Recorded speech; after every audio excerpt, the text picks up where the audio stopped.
Always look forward to this time of the year because we get the chance to talk with Steelers Hall of Famer Bill Cowher. Now does great work with CBS. You know football's in the air when we bring on Coach Cowher. Coach, how you doing today?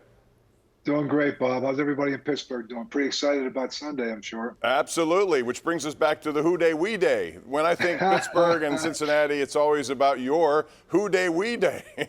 Yeah, that was ironically that was my last game as a Steeler head coach. It was a win down in Cincinnati, and even on Sundays now, with Boomer and I getting together, we just had a meeting the other day, and he's all hyped up about his Cincinnati Bengals. So we'll see. They are the defending AFC champions. I give them that. But I think this Pittsburgh Steelers team is going to surprise some people. Yeah, most people nationally do not have high expectations for the Steelers. Why do you think they're wrong and maybe expectations should be raised?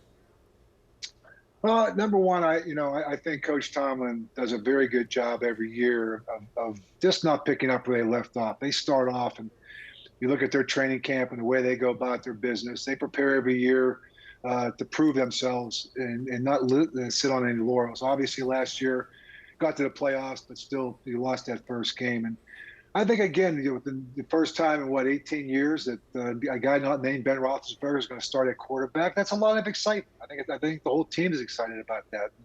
You come back and you're able to get, Miles Jack, I think, is a great upgrade on the defensive side of the ball. Let Devin Bush play. So getting back to maybe running the football a little bit, I think the big question, obviously, is the offensive line. But I think they can do some things offensively that lets them come along slowly.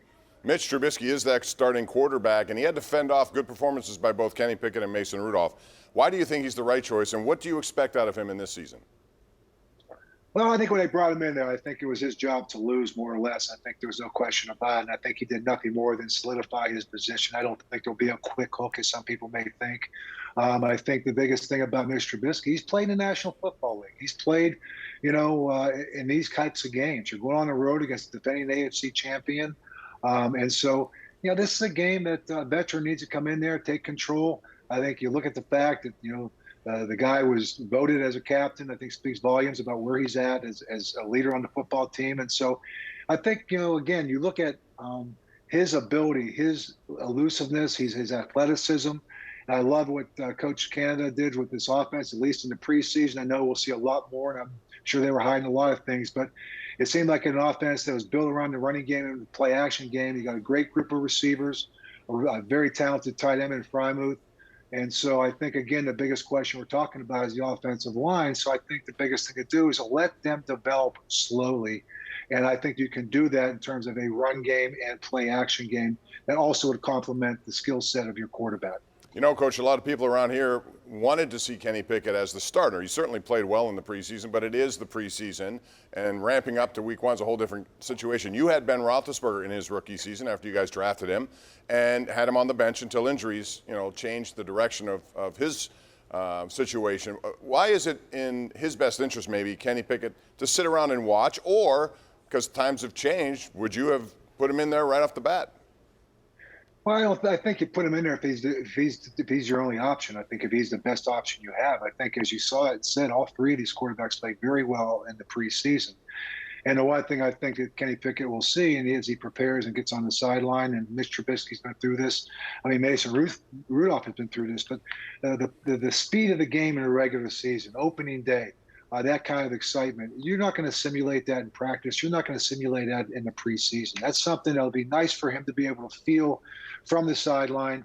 There's a lot different coming off the bench than it is starting a game. It's kind of like a reliever, right? And, whatever, you get a feel for the game, you're watching it unfold, and you come in and put a little bit of the added whatever you need to kind of close it out.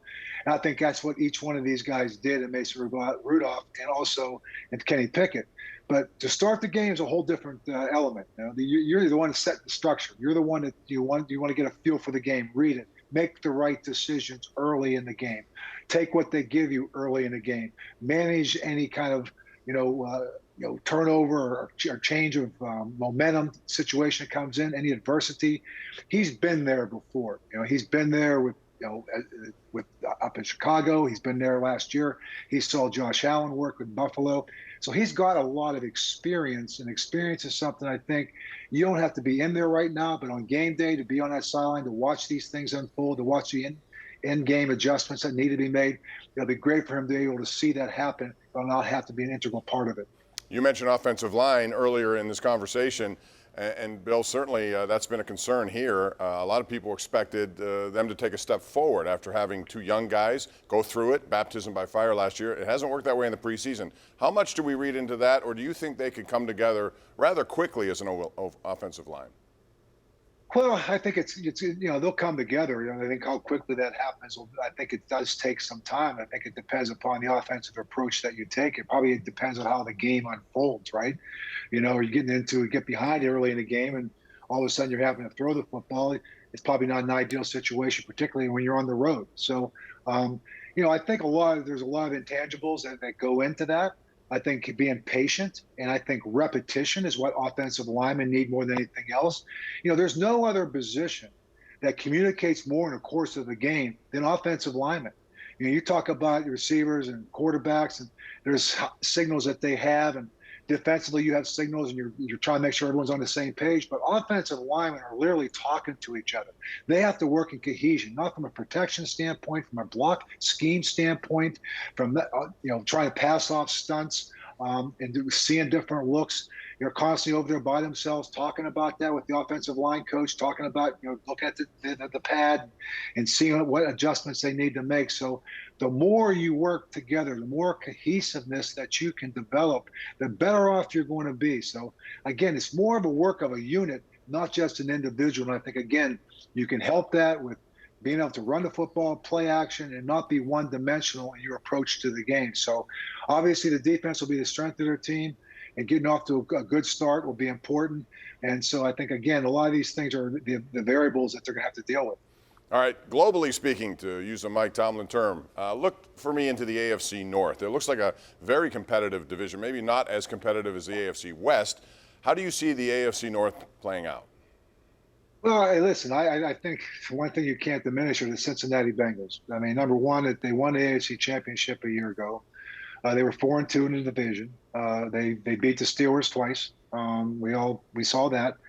And they've improved their offensive line, which is really the only weakness you saw from them a year ago, and really brought everybody else back. So they're going to be a formidable foe. They are, to me, the team to beat in the division, because I think, again, they have the best quarterback, I think, when you look at what he's done and how he's blended into that offense. Lamar Jackson, he comes back. He could be on a contract year. And all that does to incentivize players at times. But you look at the Baltimore Ravens, when they had 5 games, they lost by 3 points or less, another one in overtime, a rash of injuries in the defensive secondary, rash of injuries for offensive backs. So if they stay healthy, they are going to be a team to be reckoned with. And the Cleveland Browns, now we know that right now they're not going to have Deshaun Watson until week 13. It's Jacoby Brissett or Josh Dobbs, the old Steeler, could be in the mix as well. But they're a very good defense, and they like to run the football, and that's the one thing we need to see an improvement this year with the Pittsburgh Steelers is that run defense. Because you look at the AFC North, Mixon, a big part of when they beat Pittsburgh last year in both those games, the running game had over 100 yards in both games. Baltimore is built on the running game, and again with Nick Chubb and Kareem Hunt, that's what they're going to do up in Cleveland. So the defense is going to have to make sure that the running game which was a little bit of a problem last year, is going to have to be very formidable from the very get-go. Coach, I know you're going to have your Super Bowl prediction on the NFL CBS this Sunday. I look forward to that. Any hints, or are you just going to leave it at that? No, I gotta leave it at that. Although I will say I am wearing. Let's look at my jersey, my shirt that I have on today for one of the teams. So that's all I'm gonna say. I know it's not the New York Jets. I know that, but maybe it is. Unless I'm colorblind here. All right, Coach. Thanks as always. We look forward to your commentary, and you do a great job on that show. Give the boys all a hello for me, and we'll see you down the line. Thanks for your time. Thanks, Bob, and good luck to everybody in Pittsburgh this year. I'm pulling for you. Always great coming back here and seeing you this summer. It was special.